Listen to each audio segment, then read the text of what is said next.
You are watching Rahinijar TV with Ilama Sayyid Abdul Basit Bukhari. اعوذ باللہ من الشیطان الرجیم بسم اللہ الرحمن الرحیم صلو علی الحبیب اللہم صلی علی سیدنا و مولانا محمد وبارک وسلم وصلی علیہ۔ ہماری آج کی گفتگو کا عنوان ہے نبی پاک صلی اللہ علیہ وآلہ وسلم کو قیامت کے دن مقام محمود پر فائز فرمانے کے حوالے سے ہے۔ ہم جب اذان دیتے ہیں اس کے بعد جو دعا کرتے ہیں اس میں مقام محمود کا ذکر کرتے ہیں، اور نبی پاک صلی اللہ علیہ وآلہ وسلم نے فرمایا کہ اس وقت جو مقام محمود کا ذکر ہو رہا ہوتا ہے وہ بالکل میرے لیے ہی ہے، اور اللہ تعالیٰ نے جس بندے کے لیے وعدہ کیا ہے یقیناً وہ میں خود ہوں گا جسے اللہ تعالیٰ مقام محمود عطا فرمائے گا۔ پھر اسی طرح یعنی مقام محمود بلند ترین مقام ہے، اہم ترین مقام ہے، جیسے اس مسجد میں ممبر ہے، اسی طرح حشر کے میدان میں نفسہ نفسی کے عالم میں انبیاء بھی ہوں گے، اولیاء بھی ہوں گے، صالحین بھی ہوں گے، ان میں سے سب سے جو بلند ترین مقام ہوگا وہ مقام محمود کہلاتا ہے۔ اسی طرح جنت الفردوس میں جب وہاں پر سرکار دو عالم صلی اللہ علیہ وسلم کا جو محل ہوگا اسے بھی مقام محمود کہا گیا ہے۔ اور اسی طرح جو میں نے محرم شریف کے مہینے میں ایک روایت پڑھی تھی کہ نبی اکرم صلی اللہ علیہ وآلہ وسلم نے فرمایا کہ بروز قیامت حضور نے فرمایا کہ میں حسن پاک، حسین پاک، حضرت فاطمہ، حضرت علی پاک، یہ سارے ہم ایک ہی محل میں ہوں گے۔ اور ایک اہل حدیث عالم نے چونکہ انہی کی کتاب سے میری اسٹڈی ہوتی تھی تو انہوں نے لکھا ہے کہ اس حدیث پاک سے استدلال کیا جا سکتا ہے کہ جس مقام محمود کا ذکر اذان میں کیا جاتا ہے تو حضور نے ادھر حدیث پاک میں مسلم کی حدیث میں فرمایا کہ وہ مقام محمود ایک محل ہوگا، اور تیسری حدیث میں فرمایا کہ اس مقام محمود یعنی اس محل میں میرے ساتھ حسن بھی ہوگا، حسین بھی ہوگا، فاطمہ بھی ہوگی، علی المرتضیٰ بھی ہوگا۔ تو یہ مقام محمود ہے۔ اب احادیث سنیے جی، یہ بخاری شریف میں اور پھر امام بیہقی نے بھی اس کو نقل کیا ہے، یہ صحیح حدیث مبارکہ ہے۔ عبداللہ بن عمر کہتے ہیں، راوی ہیں جی، حضرت حضور نبی رحمت صلی اللہ علیہ وآلہ وسلم نے فرمایا قیامت کے دن سورج اتنا قریب ہوگا کہ ہر شخص اپنے کان تک پسینے میں ڈوبا ہوا ہوگا، اور وہ اسی حال میں لوگ جو ہیں وہ حضرت آدم علیہ السلام سے مدد طلب کریں گے۔ حدیث کے الفاظ ہیں کہ حضرت آدم علیہ السلام سے وہ مدد طلب کریں گے، اور حضرت آدم علیہ السلام انہیں حضرت نوح علیہ السلام کی جانب بھیج دیں گے۔ حضرت نوح علیہ السلام اسی طرح دیگر انبیاء کی طرف بھیجیں گے، اور پھر حضرت موسیٰ تک جب لوگ آئیں گے تو حضرت موسیٰ کلیم اللہ فرمائیں گے کہ جاؤ محمد عربی صلی اللہ علیہ وآلہ وسلم کی طرف ان سے مدد جا کے مانگو، وہ اللہ سے سفارش کریں گے تو اللہ ان کی سن لے گا۔ یہ طویل حدیث میں بتاتا ہوں۔ اور جب لوگ حضرت جناب محمد پاک صلی اللہ علیہ وآلہ وسلم کے پاس جائیں گے تو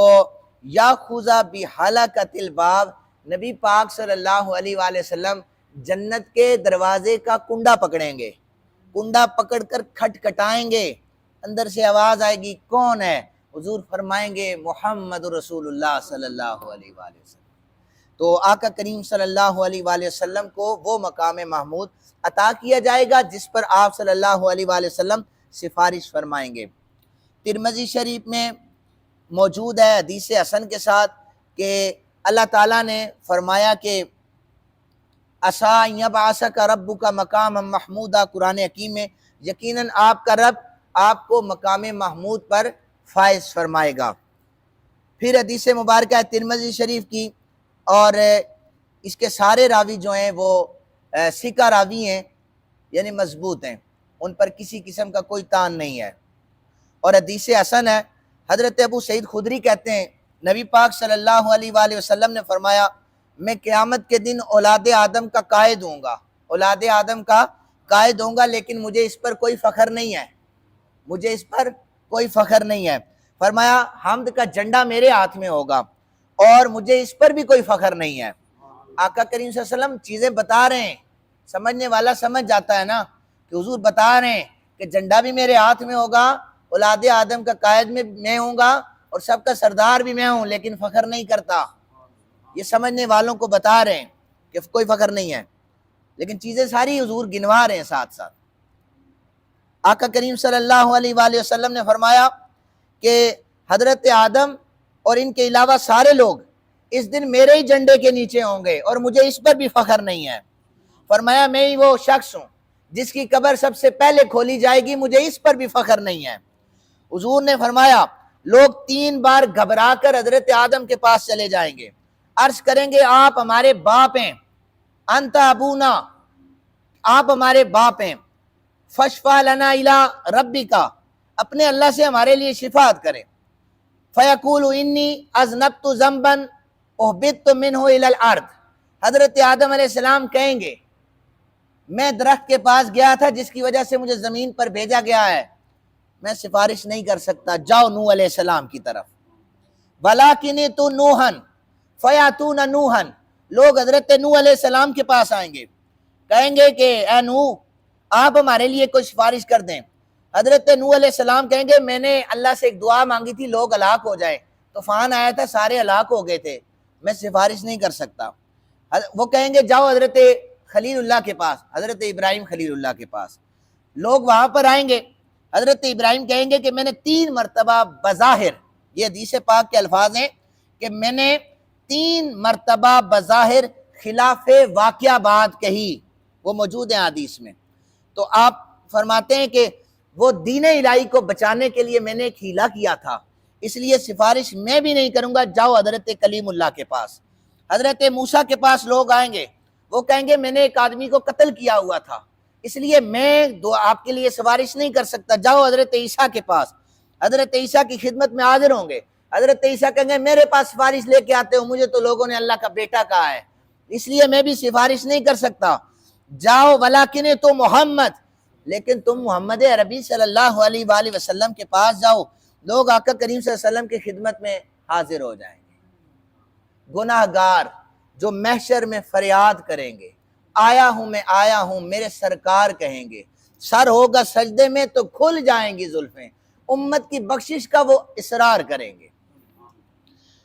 لوگ آقا کریم صلی اللہ علیہ وسلم کے پاس آئیں گے، حضرت انس کہتے ہیں میں اپنی آنکھوں سے دیکھ رہا ہوں، حضور نے فرمایا کہ جب لوگ آئیں گے نا تو میں جنت کا کنڈا پکڑ کے کھٹکھٹاؤں گا، اب اندر سے پوچھا ہے فیوقالو، پوچھا جائے گا من ھذا، کون ہے؟ فیوقالو محمد، میں کہوں گا محمد ہوں صلی اللہ علیہ وآلہ وسلم، فیفتحون لی، میرے لیے دروازوں کو کھولا جائے گا، اور پھر ویرحبون، اور پھر مجھے مرحبا کہا جائے گا، فیقولون، کہا جائے گا مرحباً فاخر ساجدا، آقا کریم صلی اللہ علیہ وآلہ وسلم فرمائیں گے جب مجھے مرحبا کہا جائے گا میں سجدے میں گر جاؤں گا، سجدے میں گر جاؤں گا۔ نور آنکھوں میں تو چہروں پہ اجالے ہوں گے، مصطفیٰ والوں کے انداز نرالے ہوں گے، یعنی ہمارے آقا وہ ہیں کہ ہم ان کے امتی ہیں کہ وہ ساری کائنات کے سردار ہیں، اور اس وقت سرداری سارے انبیاء کے ہوتے ہوئے ہمارے آقا کے پاس ہے۔ اور پھر فرمایا کہ جب میں سجدہ ریز ہوں گا مجھے کہا جائے گا ارفع راسک واسأل توتا، اے محمد صلی اللہ علیہ وسلم اپنے سر کو اٹھائیے، مانگیں جو مانگیں گے آپ کو عطا کیا جائے گا۔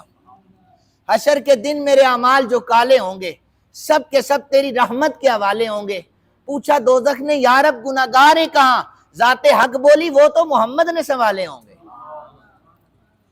وشفا تشفا، آپ شفاعت کریں آپ کی شفاعت کو قبول کیا جائے گا۔ اور نبی پاک صلی اللہ علیہ وآلہ وسلم نے فرمایا پھر میں اللہ کی بارگاہ میں عرض کروں گا اللہ میری ساری باتوں کو قبول فرمائے۔ تو یہ آیت الکرسی بھی آپ پڑھتے ہیں نا، من ذا الذی یشفع عندہ، کہ کوئی شفاعت نہیں کر سکتا، کوئی شفاعت نہیں کر سکتا۔ آدھی آیت پڑھ کے کہہ رہے کوئی شفاعت نہیں کر سکتا، لہذا اپنے اعمال لے کے چلے جاؤ۔ آیت میں اگلا لفظ ہے الا باذنی، کیا ہے؟ اللہ جسے اجازت دے گا وہی شفاعت کرے گا، اور احادیث سے، قرائن سے، روایات سے پتہ چل رہا ہے اللہ اجازت صرف اپنے آقا کریم صلی اللہ علیہ وآلہ وسلم کو دے گا، اپنے محبوب کو دے گا، تو اجازت ہمارے پاک نبی صلی اللہ علیہ وآلہ وسلم کو دی جائے گی۔ اللہ تعالیٰ سے دعا ہے اللہ تعالیٰ ہم سب کو پیارے نبی صلی اللہ علیہ وسلم کی محبت عطا فرمائے جی۔ وما علینا الا البلاغ۔